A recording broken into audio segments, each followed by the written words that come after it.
this is the branding of imperialism today, right? Where it's like the anti-imperialist forces are portrayed as cold, as steel, metallic, these police officers who are, and people in the US will see that and they'll try to link it with, oh, okay, those are like these racist cops in the US, so they have to be just as bad, right? And then you have this pro EU, pro NATO protester, wearing a hipster sweater, playing the piano, and he's like this creative guy just expressing love. And it reminds me of this new strategy of imperialism that is very much about just using optics and branding. Mira que ya viene la revolución, para que se asustan será pa' mejor. Es el pueblo entero el que ya está gritando, viva la revolución. Iranian nuclear weapons development. They have turned the island into a communist hellhole. The experiment in Venezuela has failed completely.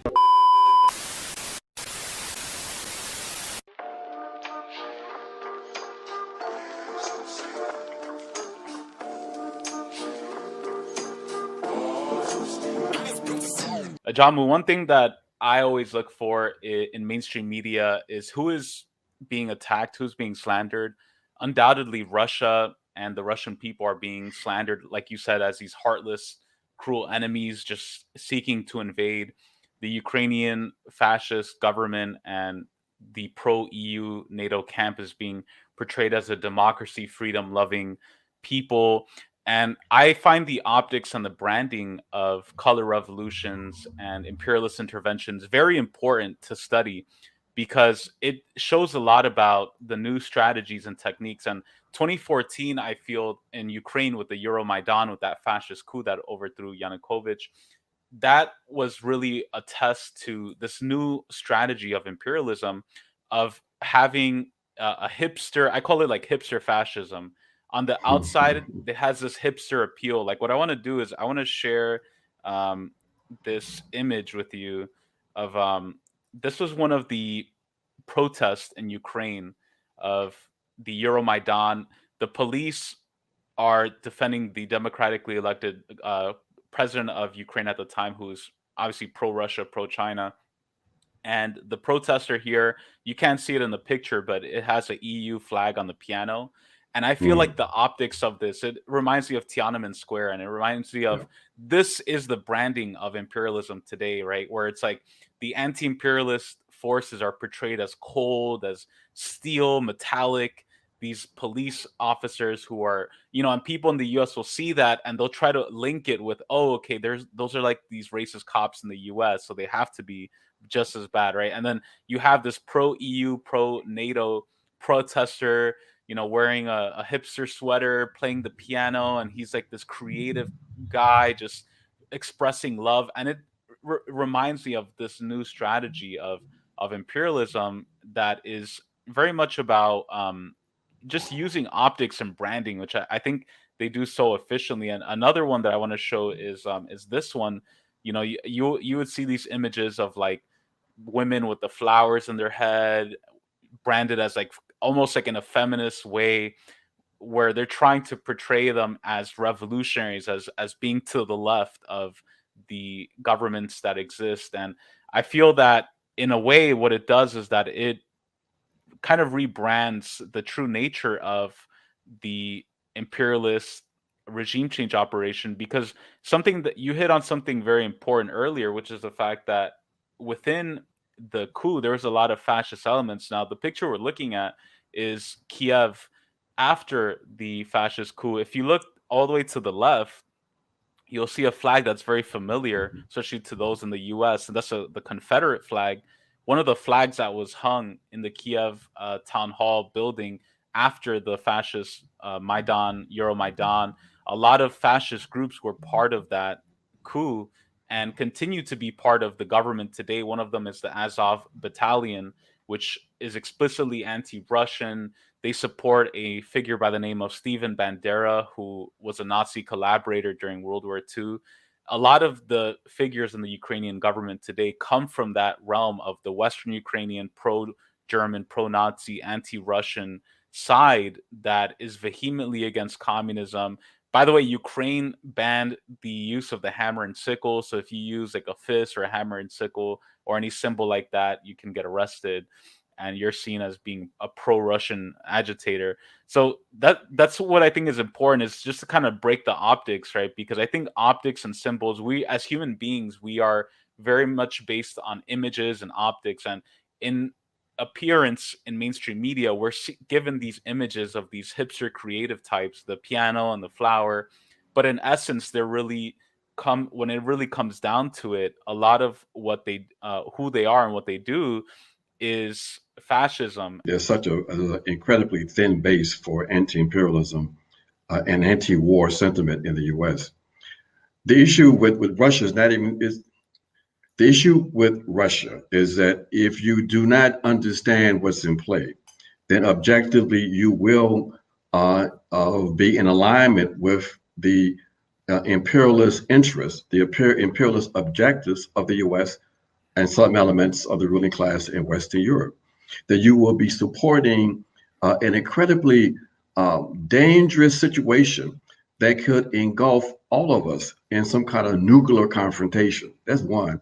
But secondly, you would abdicate your responsibility of helping people to understand that this issue of war and conflict is an inevitable historical element of imperialist competition.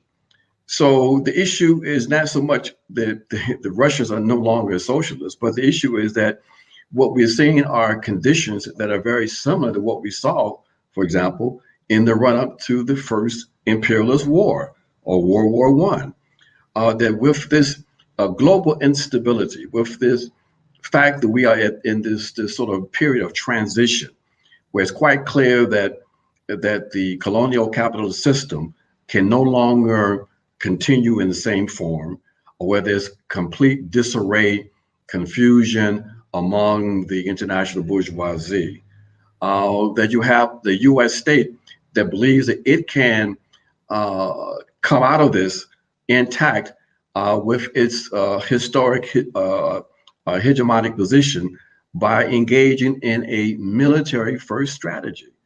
And so that military first strategy is not only endangering us in Russia, in Ukraine, but also in this insane so-called pivot to Asia and the confrontation with the Chinese, or with elements of the foreign policy community believing that they can, in fact, execute a first strike nuclear attack on China, on the Russians. They want to basically house or to deploy hypersonic missiles in the European theater and in the Indo-Pacific theater, with the possibility that they can launch an attack, catch the missiles of the Chinese and the Russians in their silos, and basically avoid a retaliatory counter strike. And this is being talked about in rational terms, if you will. It's Dr. Strangelove all over again. So, we have a responsibility to help people to understand that this is not in our interest, that basically our interest is in sharpening the contradictions between ourselves and this insane ruling class, to make sure that we don't allow these hipster kind of tactics to confuse the people.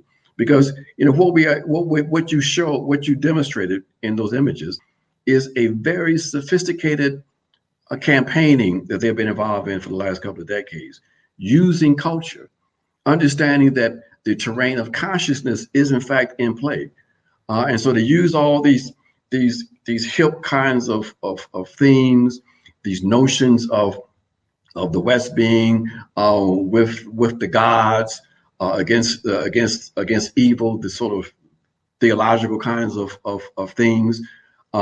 They use youth culture, and all of this didn't just come out of thin air. This was systematically developed beginning in places like Serbia, understanding that the student youth sector was in fact a sector that was in play.